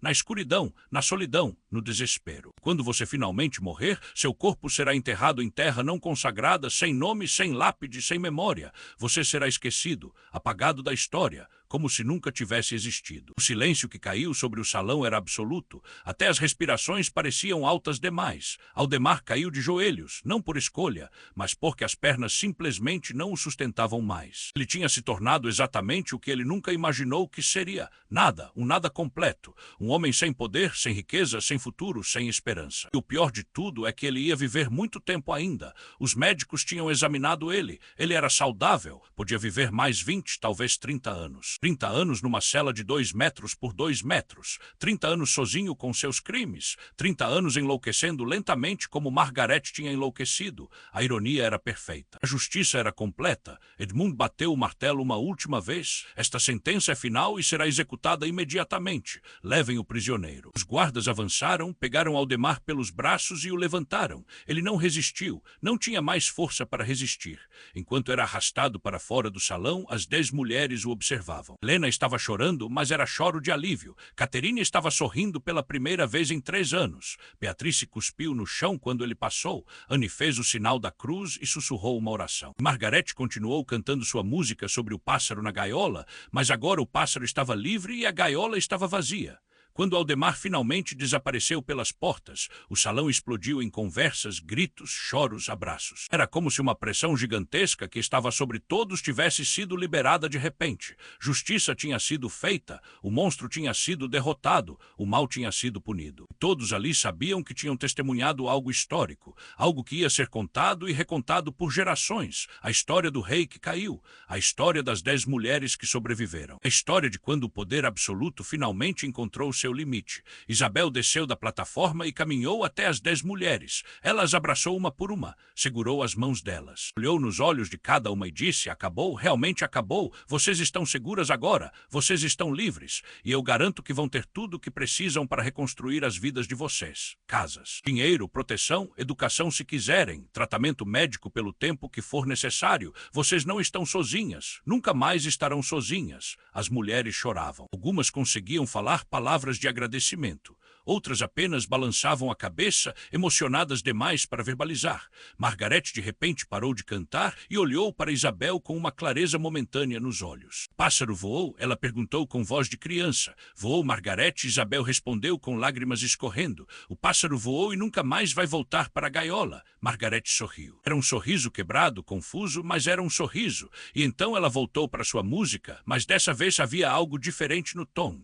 Algo quase parecido com alegria. Nos dias que se seguiram, a sentença foi executada exatamente como prometido. Na manhã seguinte, Aldemar foi levado à praça central da cidade. Milhares de pessoas se aglomeraram para ver. Alguns gritavam insultos, outros jogavam coisas nele, outros apenas olhavam em silêncio, processando a queda de alguém que tinha sido tão poderoso. A cabeça dele foi raspada completamente. As roupas foram tiradas e substituídas por trapos cinzas de prisioneiro, e então veio a marcação.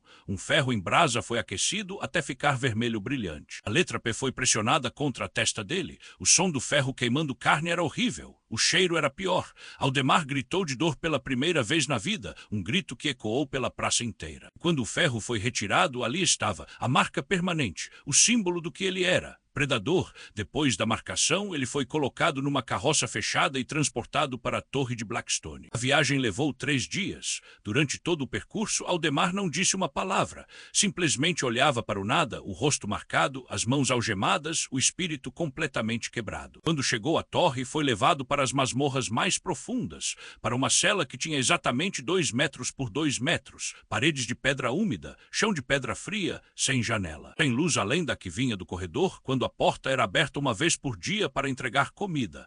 Era exatamente como as celas onde ele tinha mantido as 10 mulheres. Exatamente. E ele ia viver ali pelo resto da vida. No primeiro dia, Aldemar tentou manter a sanidade, contou as pedras na parede, fez exercícios, tentou planejar fugas impossíveis. No segundo dia, ele começou a falar sozinho. No terceiro dia, ele começou a gritar pedindo para ser solto. No quarto dia, ele começou a chorar. Na primeira semana, ele tentou fazer greve de fome. Mas a fome era mais forte que o orgulho e ele acabou comendo mingau aguado que lhe davam.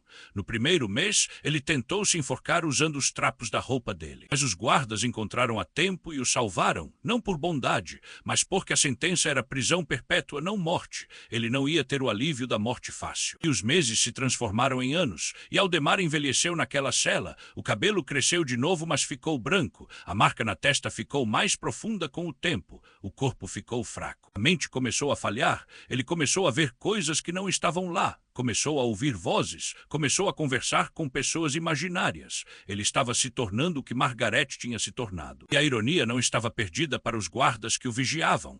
O homem que tinha criado 10 loucos estava se tornando louco também.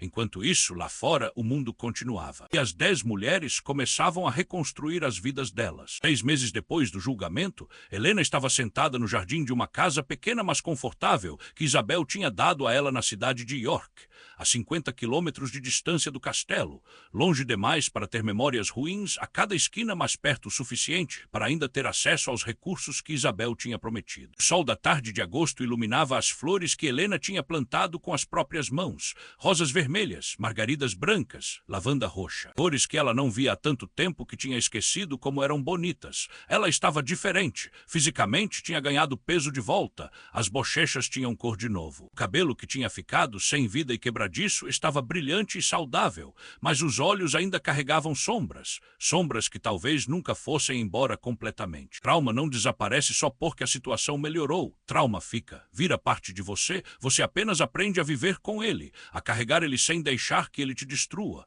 Helena ainda tinha pesadelos. Quase toda noite ela acordava suando, gritando, achando que estava de volta na cela, que tudo tinha sido um sonho, que Aldemar estava abrindo a porta. Mas então ela abria os olhos e via o quarto dela, via as cortinas brancas, via a luz da lua entrando pela janela, via a liberdade, e ela respirava fundo e se convencia de que era real. E estava segura que ele nunca ia voltar, leva tempo. Os médicos que Isabel trouxe para tratar as mulheres disseram que leva muito tempo, anos talvez, décadas, talvez a vida inteira. Mas Helena estava tentando, estava lutando, estava se recusando a deixar que Aldemar ganhasse mesmo da prisão dele. A mãe dela tinha vindo morar com ela. A dívida que a família devia tinha sido completamente paga com o dinheiro da compensação.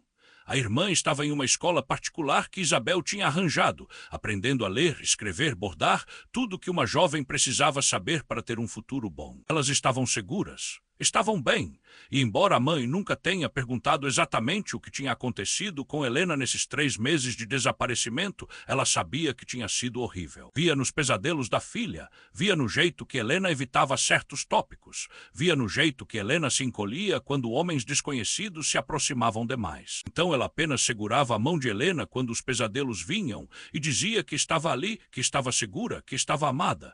Caterine morava a apenas 3 casas de distância. Isabel tinha dado casas próximas para as mulheres que queriam ficar juntas, sabendo que elas tinham formado laços nos porões que iam durar a vida inteira. Caterine e Helena se encontravam quase todo dia, tomavam chá, conversavam, às vezes sobre coisas leves e normais, como o tempo ou as flores ou receitas. Outras vezes sobre coisas profundas e dolorosas, sobre o trauma, sobre a culpa de sobrevivente, sobre a dificuldade de confiar novamente em homens, sobre a raiva que ainda queimava por dentro mesmo, sabendo que justiça tinha sido feita. Caterine estava melhor do que estava 6 meses atrás, mas ainda tinha dias ruins. Dias em que não conseguia sair da cama, dias em que a depressão era tão forte que respirar parecia difícil demais. Mas ela estava tentando, tinha adotado um gato que encontrou abandonado na rua, tinha começado a plantar vegetais no quintal, pequenas coisas, coisas simples, coisas que davam propósito e significado aos dias. Hoje eu consegui sair de casa sem ter um ataque de pânico, ela disse para Helena naquela tarde de agosto. Fui até o mercado. Comprei pão. Conversei com o padeiro, voltei sozinha e estava tudo bem. Helena sorriu. Isso é uma vitória enorme. Você é muito forte, Caterine. Não me sinto forte, Caterine admitiu. Me sinto quebrada ainda.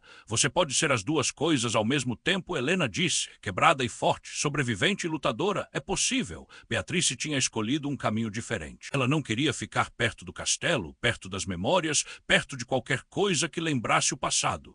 Isabel tinha arranjado para ela uma propriedade pequena no sul da Inglaterra, perto de Londres, onde ela não conhecia ninguém e ninguém conhecia ela. Beatrice tinha se reinventado completamente, tinha mudado o nome, tinha inventado uma história nova, vivia como viúva de um comerciante, respeitável e isolada. Ela escrevia cartas para Helena e Caterine de vez em quando, cartas curtas mas honestas. Ela dizia que ainda tinha raiva, raiva que nunca ia embora, mas que estava canalizando essa raiva em coisas produtivas. Tinha começado a ajudar mulheres pobres na região dela. Dava abrigo para mulheres que fugiam de maridos violentos. Usava o dinheiro que Isabel tinha dado para comprar comida e roupas para crianças abandonadas. Ela tinha transformado a raiva em ação, em mudança, em proteção para outras, e isso dava sentido à sobrevivência dela. Ania, que rezava, tinha entrado para um convento, tinha se tornado noviça. Disse que queria dedicar o resto da vida a Deus, que queria encontrar paz através da fé. Isabel tinha ficado preocupada que ela estivesse fugindo em vez de curando, mas Anne insistiu que era o que ela realmente queria. E tinha encontrado consolo na oração durante os anos de cativeiro e queria continuar aquilo. Que queria perdoar Aldemar não por ele merecer perdão, mas porque ela merecia paz. Se perdão era o caminho para a paz, então ela ia perdoar. Helena não entendia aquilo, não conseguia imaginar perdoar, mas respeitava a escolha de Anne. Cada uma curava do jeito que conseguia. As outras mulheres estavam espalhadas pelo reino. Algumas tinham voltado para as famílias de origem, outras tinham começado vidas novas em cidades diferentes. Todas recebiam pensão mensal de Isabel. Todas tinham acesso a médicos e conselheiros sempre que precisassem. Todas tinham a proteção da coroa. E todas sabiam que podiam contar umas com as outras, que mesmo separadas por quilômetros, elas eram unidas por algo que ninguém mais podia entender, uma irmandade forjada no inferno e mantida pela sobrevivência. Margaret estava em uma instituição especial que Isabel tinha mandado construir especificamente para cuidar de pessoas com mentes quebradas. Ela tinha enfermeiras 24 horas por dia. Tinha um quarto bonito com janelas grandes. Tinha jardins onde podia caminhar. Tinha médicos que tentavam tratamentos novos, terapias experimentais, tudo o que era possível na época. Mas a verdade brutal é que Margaret provavelmente nunca ia se recuperar completamente. 6 anos era um tempo demais. O cérebro dela tinha se adaptado ao trauma de uma forma irreversível. Ela ainda cantava suas músicas infantis, ainda falava com pessoas imaginárias, ainda tinha momentos de clareza seguidos de horas de confusão, mas ela não estava sofrendo ativamente, estava confortável, estava cuidada, e talvez isso fosse o máximo de cura possível para ela. Isabel visitava as mulheres regularmente. Ela tinha se tornado quase uma figura materna para algumas delas, especialmente para as mais jovens. Ela trazia presentes, trazia notícias, trazia esperança, e ela sempre perguntava se precisavam de algo, qualquer coisa, e se a resposta fosse sim, ela providenciava. Ela sentia que era responsabilidade dela. Não porque legalmente era, mas porque moralmente sentia que devia ter descoberto antes, devia ter prestado mais atenção no marido, devia ter questionado, devia ter investigado. A culpa não era dela racionalmente, mas emocionalmente ela carregava aquela culpa pesada. Naquela tarde de agosto, Isabel visitou Helena. As duas tomaram chá no jardim. Conversaram sobre coisas triviais por um tempo, e então Helena perguntou a pergunta que estava em sua mente há meses. Como ele está? Aldemar, na prisão. Como ele está? Isabel suspirou. Você realmente quer saber? Acho que sim, Helena disse. Preciso saber que ele está sofrendo. Preciso saber que justiça está sendo feita não só no papel, mas na realidade. Isabel assentiu compreensivamente. Ele está enlouquecendo, ela disse calmamente. Os guardas relatam que ele fala sozinho constantemente. Vê coisas, grita à noite, chora durante o dia. O médico que o examinou o mês passado disse que ele está perdendo o controle mental rapidamente. Mais alguns anos e ele vai estar completamente louco. Tão louco quanto Margaret ficou. Helena processou aquilo em silêncio. Parte dela sentia satisfação com a informação. A parte que ainda tinha raiva, que ainda queria vingança, que ainda queria que ele sofresse. Mas outra parte dela, uma parte menor mais presente, sentia algo que quase parecia pena. Quase. Não exatamente pena dele, mas pena da situação toda. Pena de que um ser humano tinha se tornado um monstro. Pena de que poder sem limites tinha corrompido tão completamente. Pena de que 10 vidas tinham sido destruídas e uma vida tinha se autodestruído. Era uma tragédia completa, sem vencedores reais. Apenas sobreviventes e destroços. Ele merece, Helena finalmente disse. Merece cada segundo de sofrimento. Sim, Isabel concordou, merece. Mas isso não faz a situação menos triste de uma forma estranha. O mundo seria melhor se ele nunca tivesse existido, ou se tivesse sido uma pessoa diferente. Mas ele existiu e foi quem foi, e agora todos nós vivemos com as consequências. Vocês 10 mais que ninguém, e eu lamento profundamente por isso. Elas ficaram em silêncio por um tempo, observando as flores balançarem com a brisa leve. Então Helena disse algo que tinha pensado muito, mas nunca falado em voz alta. Eu quero fazer algo com o que aconteceu. Quero que sirva para alguma coisa além de apenas nos destruir. Isabel se virou para ela interessada. O que você tem em mente? Helena respirou fundo. Quero contar a história. Quero que seja registrada. Quero que daqui a 100 anos, 200 anos, as pessoas ainda saibam o que aconteceu. Não pelos detalhes morbosos, mas pela lição, pela demonstração de que poder absoluto corrompe absolutamente, de que sistemas que permitem que uma pessoa tenha controle total sobre outras são sistemas que criam monstros. Que precisamos proteger os vulneráveis porque os poderosos sempre vão abusar se puderem. Quero que nossa história seja um aviso. Isabel sorriu, um sorriso triste, mas orgulhoso. Eu acho que essa é uma ideia maravilhosa, e eu vou ajudar. Vou providenciar que escribas registrem tudo. Vou garantir que os documentos sejam preservados. Vou fazer com que seja parte da história oficial do reino, para que nunca seja esquecido, para que nunca seja repetido. Obrigada, Helena disse, e obrigada por acreditar em mim naquele dia. Por me ouvir quando eu estava desesperada, por agir quando você poderia ter ignorado. Você salvou nossas vidas. Isabel balançou a cabeça. Não, Helena, você salvou suas vidas. Você foi a que escapou, você foi a que teve coragem, você foi a que deu o primeiro passo. Eu apenas respondi, mas foi você quem iniciou tudo. Nunca esqueça isso. As duas mulheres ficaram sentadas no jardim até o sol se pôr, conversando, planejando, curando. Enquanto isso, a 50 quilômetros dali, numa cela de 2 metros por 2 metros, Aldemar gritava para as paredes sobre inimigos imaginários, completamente louco, completamente destruído, pagando o preço pelos crimes dele de uma forma que era perfeitamente justa e terrivelmente trágica ao mesmo tempo.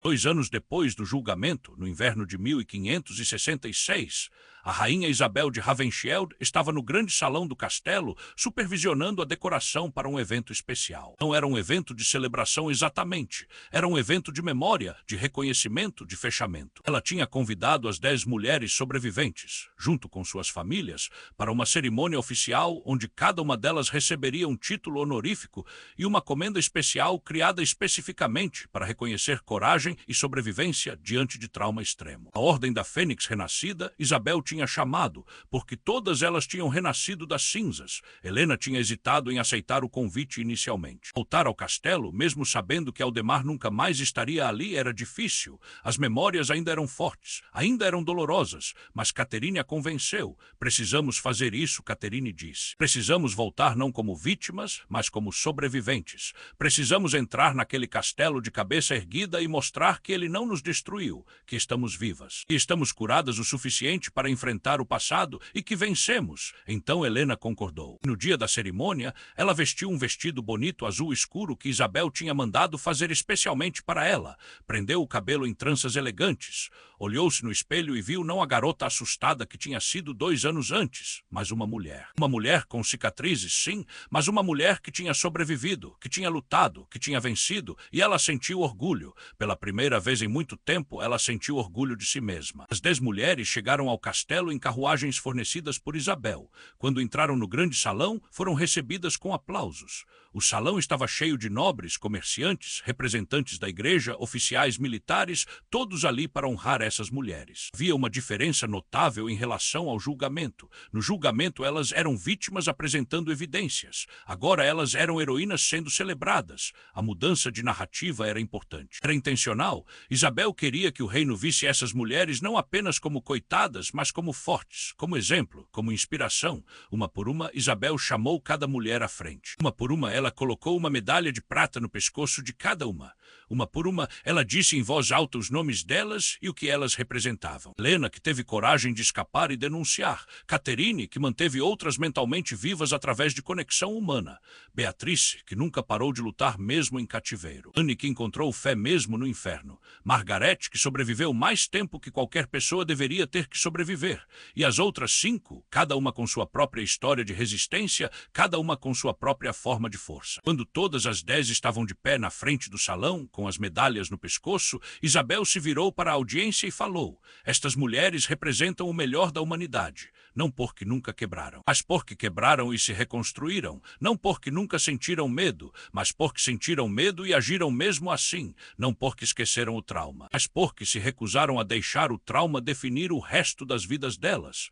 Elas são exemplo de que sobrevivência não é apenas sobre continuar vivo fisicamente, é sobre manter a alma viva, sobre manter a esperança viva, sobre manter a humanidade viva mesmo quando o mundo te mostra a pior face dele. Eu honro essas mulheres hoje. Espero que todos vocês façam o mesmo. O salão explodiu em aplausos, longos, entusiásticos, emocionados. Alguns nobres choravam abertamente. Outros batiam os pés no chão em sinal de aprovação máxima. E as 10 mulheres ficaram ali, lado a lado, segurando as mãos umas das outras, unidas por algo que ninguém mais na sala podia entender completamente, mas que todos respeitavam profundamente. Elas não eram apenas sobreviventes, eram símbolos, eram prova de que até os mais poderosos tiranos podem ser derrotados, de que até os mais escuros segredos podem ser expostos, que até os mais profundos traumas podem ser superados ou pelo menos vividos com dignidade. Depois da cerimônia houve um banquete, comida em abundância, músicos tocando, dançarinos performando. Era uma celebração genuína. Helena, Caterine e Beatrice, que tinha viajado do sul só para o evento, sentaram-se juntas numa mesa, comendo, rindo, relembrando não o horror, mas os pequenos momentos de humanidade que tinham compartilhado nos porões. Lembra quando você inventou aquela história sobre o dragão? Helena perguntou para Caterine. Foi tão ridícula, mas me fez rir pela primeira vez em semanas. Caterine sorriu. Eu tentava inventar histórias absurdas só para ouvir você rir.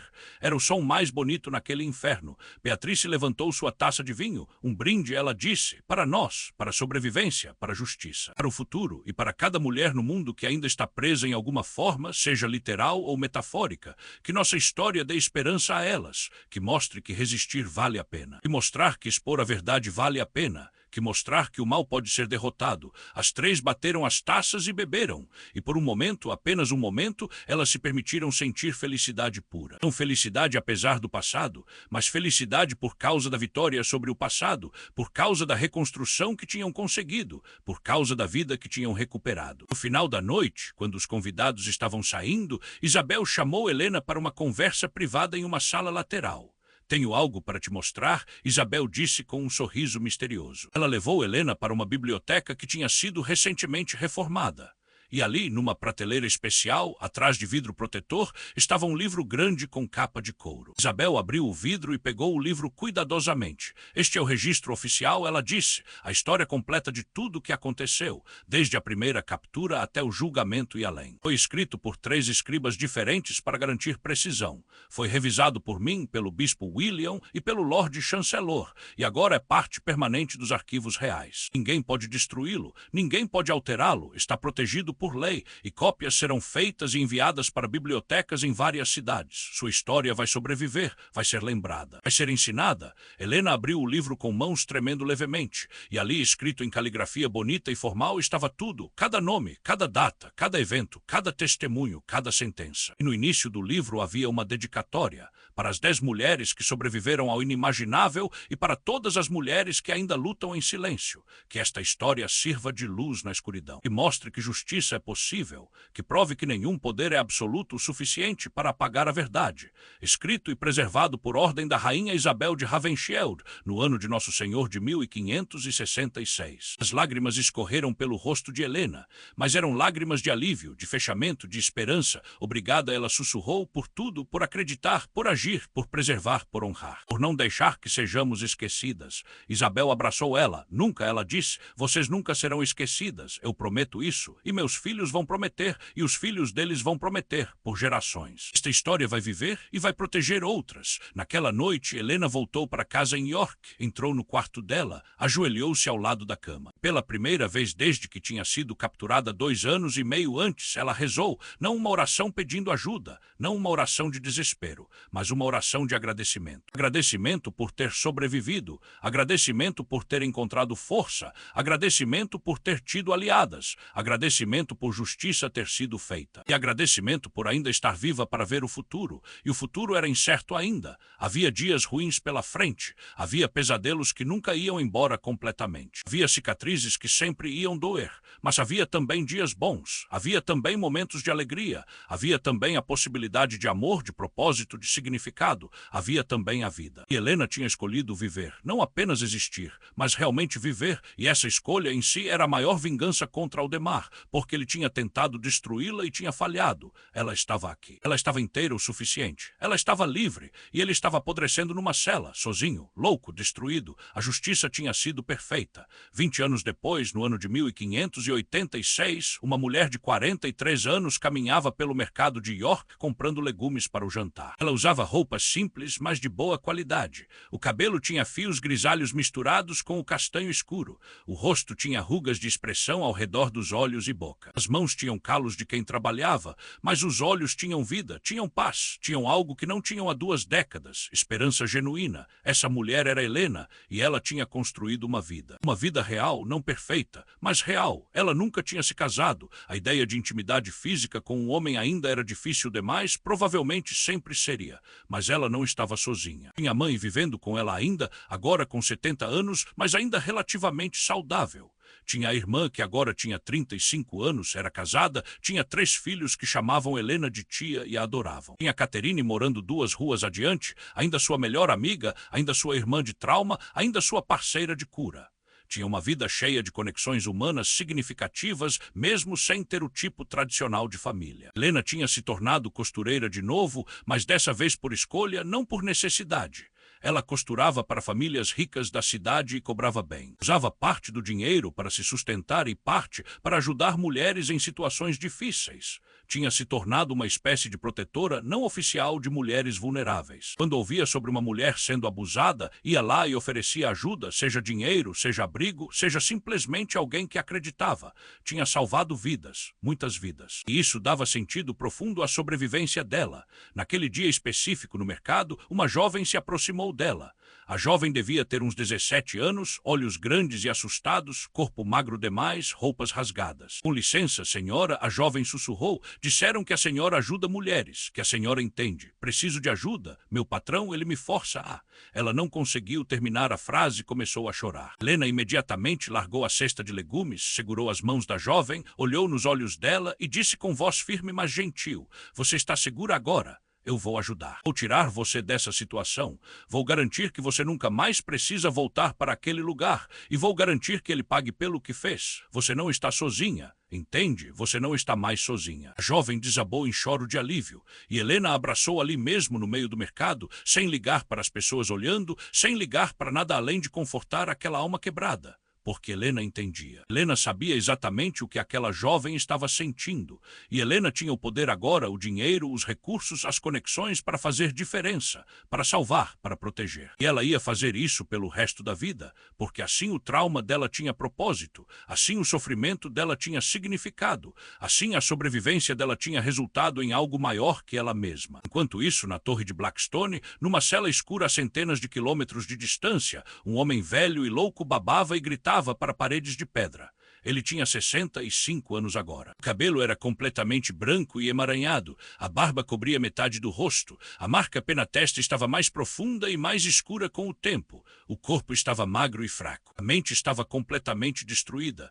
Ele não lembrava mais seu próprio nome, não lembrava que tinha sido rei, não lembrava os crimes, não lembrava as mulheres, não lembrava nada. Vivia num estado constante de confusão e terror, achando que demônios o perseguiam, achando que estava sendo punido por Deus, sem entender porquê. Os guardas que o vigiavam sentiam pena às vezes. Vendo um homem tão completamente destruído era perturbador mesmo sabendo que ele merecia, mas as ordens eram claras: manter ele vivo. Manter ele preso, manter ele sofrendo, até a morte natural, não por crueldade, mas por justiça. E então eles continuavam trazendo mingau aguado, continuavam trocando o balde de banheiro, continuavam ignorando os gritos, continuavam permitindo que a sentença se cumprisse exatamente como tinha sido pronunciada, e os anos continuaram passando. Helena envelheceu, Caterine envelheceu, Beatrice envelheceu. Anne permaneceu no convento e, eventualmente, se tornou madre superiora, respeitada e amada.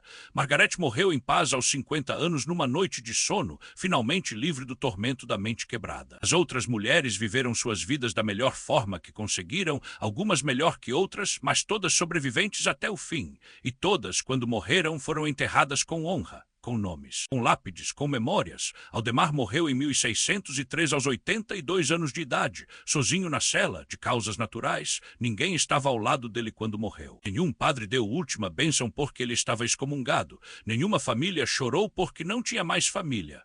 O corpo foi jogado numa cova rasa em terra, não consagrada, sem nome, sem lápide, sem nada. E dentro de uma geração, as pessoas que sabiam onde ele estava enterrado morreram também, e o local foi esquecido, e Aldemar foi apagado, exatamente como Isabel tinha prometido. Mas a história das 10 mulheres sobreviveu. O livro nos arquivos reais foi copiado dezenas de vezes, foi enviado para bibliotecas, foi estudado por estudiosos, foi lido por gerações. Foi usado como exemplo em tribunais que precisavam julgar casos similares. Foi citado por reformadores que queriam mudar leis para proteger vulneráveis. Foi referenciado por teólogos que debatiam ética de poder. Foi contado e recontado.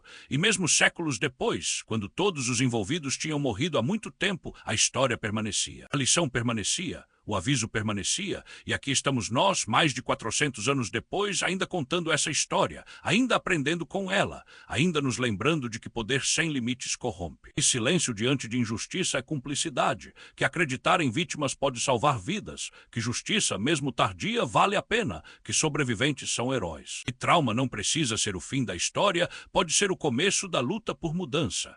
Que cada um de nós tem responsabilidade de proteger os vulneráveis. Que nenhum segredo permanece escondido para sempre. Que a verdade sempre, eventualmente, encontra seu caminho para a luz. E assim termina a história do rei que construiu um harém secreto nos porões do castelo e das 10 mulheres que sobreviveram a ele. Aldemar de Ravenshield foi apagado da história como merecia. Mas Helena, Caterine, Beatrice, Anne, Margaret e as outras 5, elas permaneceram. Seus nomes foram preservados. Sua coragem foi honrada. Sua sobrevivência foi celebrada. E enquanto houver alguém para contar essa história, elas nunca serão esquecidas. Porque algumas histórias são poderosas demais para morrer. Algumas verdades são importantes demais para serem silenciadas, e algumas vitórias são significativas demais para serem ignoradas. Essa foi uma delas. E se você ficou até aqui, se você ouviu essa história inteira, se você sentiu a raiva, o desespero, a esperança e a justiça junto com essas mulheres, então você faz parte de manter essa história viva. Você faz parte de garantir que lições assim não sejam esquecidas. E por isso, obrigado por ouvir, obrigado por se importar, Obrigado por ter coragem de conhecer os lados mais sombrios do poder e ainda assim não desviar o olhar. Se essa história tocou seu coração, se você sentiu a injustiça queimar e a verdade triunfar, se você ficou mais de uma hora aqui comigo, conhecendo os bastidores mais sombrios do poder absoluto, então deixa aquele like agora para que o YouTube mostre esse conteúdo para mais pessoas que precisam saber que a justiça, mesmo tardia, é possível. Se inscreve no canal Realeza Perversa porque toda semana trago uma nova história intensa de poder, obsessão, traição e vingança dos palácios mais perturbadores da história. Ativa o sininho das notificações para não perder nenhum episódio. Compartilha esse vídeo com aquele amigo ou amiga que adora uma história dramática real e profunda. Me conta nos comentários qual tipo de história você quer no próximo vídeo.